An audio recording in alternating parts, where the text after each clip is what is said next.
Thanks. Police officers who shot and killed Stephon Clark say they mistook his cell phone for a gun. The 22-year-old was killed in his grandparents' backyard last Sunday night. One of the officers can be heard in body camera footage saying Clark had a gun before they fired 20 shots in his direction. Clark's death has sparked protests in Sacramento, with demonstrators demanding answers about what happened. Here's John Blackstone. Stephon Clark! The police killing of 22-year-old Stephon Clark brought a second day of protest to Sacramento. Shut it down! The demonstrators were largely peaceful, though there were brief confrontations with drivers stuck on blocked streets. At the state capitol, they held up cell phones. Clark was shot while holding a cell phone that police say they thought was a gun. Last night, marchers blocked a major freeway. Then surrounded the arena where the NBA Sacramento Kings were playing, keeping most fans out of the game. Clark was killed in his grandparents' own backyard. Directed by a law enforcement helicopter, 2 officers came to this corner, saw a man holding something, fired 20 shots in his direction. A sheriff's helicopter with a heat-detecting camera was searching for a burglary suspect breaking windows. Just broke the window, running south. As Clark jumped backyard fences, 2 patrol officers joined the chase. Hey, show me your hands! Stop! Stop! Fearing he had a gun, Show me your hands! Gun! they opened fire. Clark was killed holding a cell phone. Shut it down! For demonstrators, the video is proof police acted too quickly with lethal force. In a news conference Friday afternoon, Sacramento's mayor said that while the investigation is far from complete, regardless of the outcome, this is wrong. A 22-year-old man should not die this way. Deborah?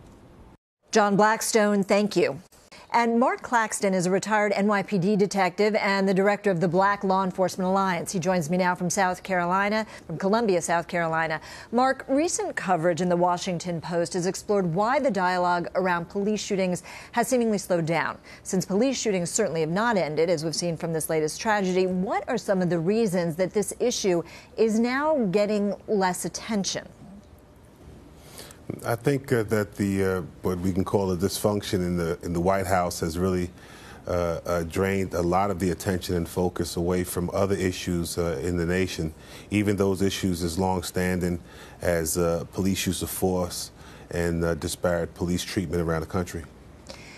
You worked as a detective in New York. What would comprehensive police reform look like that could address police violence against unarmed citizens? Have police departments made some gains in the last couple of years, even though this isn't getting the kind of attention it did just, even a year ago?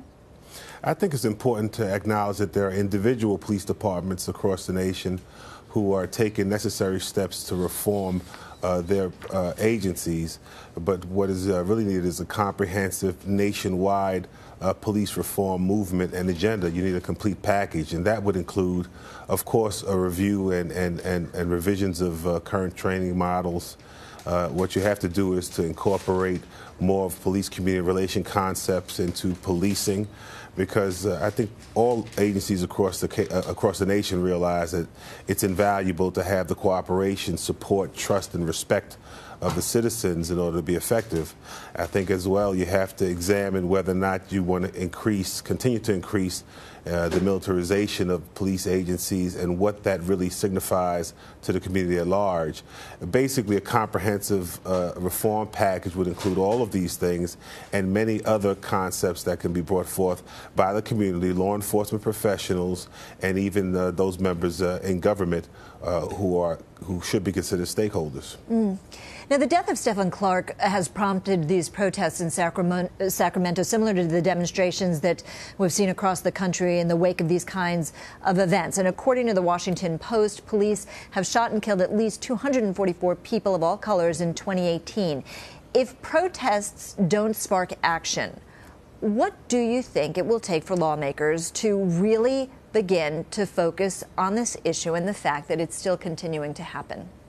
Well, that is the million-dollar question, if you will, and I think that what we realize now, and we should have realized it some time ago, is that oftentimes politicians, the lawmakers, those people who are charged with creating legislation that would address these issues and concerns of a large population of people, really are just being quite dismissive of the anger and the frustration, the pain in communities, and especially communities of color, until we can finally acknowledge and accept the fact that there is implicit bias too often in policing, that there are racial considerations in enforcement and enforcement models that are baked into the system, and really go about committing ourselves as a nation to change that. We'll be stuck at the same place where after each of these tragedies, all you will hear, as you'll hear with other tragedies across the nation, is, you know, condolences, sympathies, prayers, it's a shame,